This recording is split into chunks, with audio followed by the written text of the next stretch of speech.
Olá, amigos, sejam bem-vindos a mais um vídeo do meu canal. Eu sou o Lucas Knaip e olha que classificação heróica do Vasco. Um jogador a menos conseguiu o gol de empate no placar agregado, quando tudo parecia completamente perdido. A gente viu o Vasco perdendo por 2-0, tinha ganhado na ida por um gol de vantagem, então precisava de um gol para empatar no agregado. Aí teve a expulsão. Só que o Vegete, eu vou falar a verdade, acho que o Vegete, ele é tipo, eu me lembrei do filme do Cavaleiro das Trevas, no filme lá do Batman, que tem o Gordon fazendo lá o discurso do Harvey Dent, né, falando um herói, não aquele herói que merecíamos, mas o que precisávamos, nada mais que um cavaleiro brilhante, né? Eu acho que é assim que a torcida deve ver o Vegete, né? Porque é incrível como esse cara é decisivo, que história ele vem construindo no Vasco, né? Eu sei que não é o momento que o Vasco está lutando por grandes títulos, entende? Normalmente você faz ídolos nesses momentos, né? Quando eles levantam taças como o Brasileirão, Copa do Brasil, Libertadores, etc. Mas pelo contexto, o cara ajudou o Vasco demais na temporada passada a não ser rebaixado, depois de um primeiro turno horrendo. Acho que ele chega no meio da temporada. E assim, nessa temporada o cara tá sendo gigante demais, como aparece em momentos difíceis, como é líder no momento também tenso. E é legal que a história do Vegete, né, que ele é um jogador que foi tarde pro futebol profissional, começou a fazer a história dele lá também no futebol argentino, e assim, aos 36 anos, já é um cara próximo, se a gente para pensar da aposentadoria, tá jogando uma barbaridade no futebol brasileiro, né, não importando muito também o estágio de organização tática que o Vasco tá, o cara dá um jeito de aparecer e desequilibrar o jogo a favor do clube carioca, né? E assim, o Atlético Paranaense perde as oportunidades, mas não dá para dizer também que assim, só demérito do Atlético Paranaense. O Vasco tem dois jogadores que vem decidindo demais. É o caso do Léo Jardim, é o caso também do Vegete. Eu acho que tanto o Vegete, Payet, entre outros jogadores, é a demonstração que idade é apenas um número. A questão é quanto que o cara está produzindo. É sempre arriscado, evidentemente, você ir atrás de jogadores velhos demais e atrás de jogadores jovens demais. A gente já viu, por exemplo, o Sevilha, que ficou apostando nos veteranos, conseguiu até algumas boas temporadas, mas chegou um ponto que quando o elenco deu uma colapsada pela idade, o declínio físico atingiu quase 80% do elenco de uma vez só, aí o time está tendo esse trabalho gigantesco de reestruturação e não é um processo fácil, né? E tem times que estão apostando demais nos jovens atletas e tudo isso, como é o caso lá do Chelsea, né? E assim, a falta de experiência a gente vê que é gritante e as oscilações são constantes. Óbvio que tem aquele negócio, o potencial pode dar certo, mas isso depende de N fatores diferentes, né? Então, assim, o Vasco, ele tem sido ali um pouco bipolar, né? Não sabe o que quer fazer muito, né? Eu acho que o período do Alexandre Matos como diretor de futebol foi um extremo desperdício.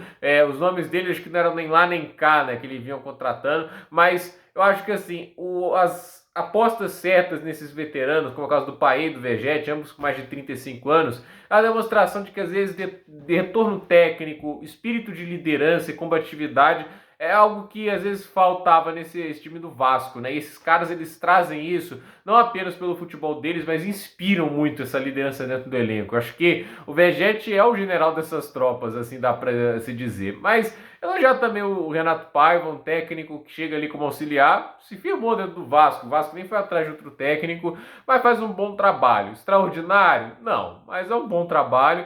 E mentalmente o Vasco é um time muito forte, porque começou jogando mal e conseguiu se recuperar, né? Acho que há de se dizer que desde que sai o Álvaro Pacheco, naquela passagem gigantesca de 4 jogos que no comando do Vasco, esse time conseguiu se ajustar e mentalmente vem conseguindo assim, sobreviver a momentos muito difíceis desde então. Não à toa tá entre os 10 primeiros do Brasileirão no momento e agora tá nas semifinais da Copa do Brasil, que é uma campanha maravilhosa. Vai enfrentar o vencedor de Atlético Mineiro e São Paulo. Óbvio que assim, ou é um São Paulo que é treinado pelo Zubeldia, que é um time perigoso, ou é o Atlético Mineiro, que até agora tem um trabalho muito fraco do Milito, porém é um elenco muito forte, né? Você tá ali falando de um time que tem jogadores da qualidade do Hulk, do Gustavo Scarpa, Paulinho, entre vários outros jogadores de altíssima qualidade. Então, não dá para subestimar de forma alguma o Atlético Mineiro, até porque, assim, eu não esperava que eles ganhassem no Morumbi, mas precisou de um lançamento genial do Scarpa, um cabeceio lá do Batalha,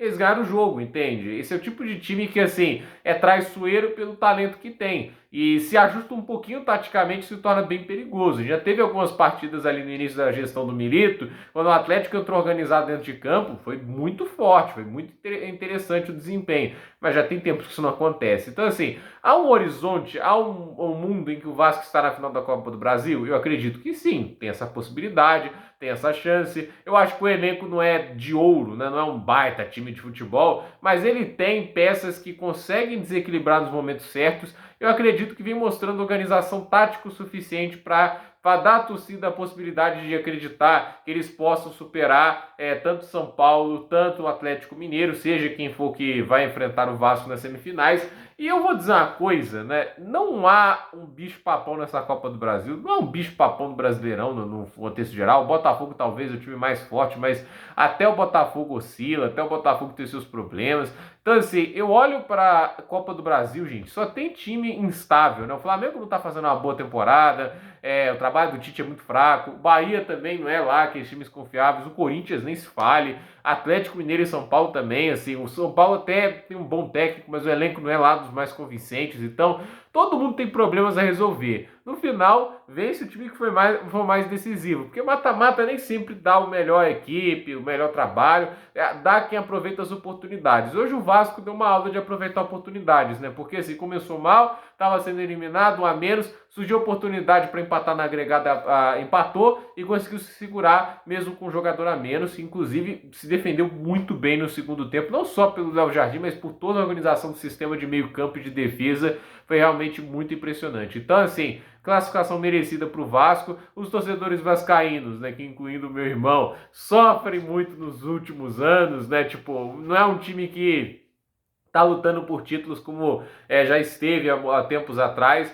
Então, assim, ver o time voltando a uma condição de semifinal de Copa do Brasil, né? Não passando drama contra o rebaixamento até agora no Brasileirão, é um alívio, né? Para um time que, desde que assim, eu tô me entendendo por gente, só tá sofrendo. Teve ali aquele fim de década dos anos 2000, que o time ainda tinha momentos muito fortes, né? Mas, assim, 2010 para cá é um sofrimento que o Vasco tem sido no Campeonato Brasileiro, os rebaixamentos. É muito triste ver um clube grande como o Vasco passar por uma situação como essa repetidas vezes. Talvez você, torcedores de rivais carioca, se divirta com a decadência que o Vasco sofria, mas o time hoje está numa condição mais legal, né, mais competitiva, né? Eu acho que é legal, até porque é um dos clubes mais carismáticos que o Brasil tem. Então, gente, por esse vídeo é isso. Dúvida nos comentários, deixe seu like, se inscreva no canal, compartilhe esse vídeo e até o próximo vídeo.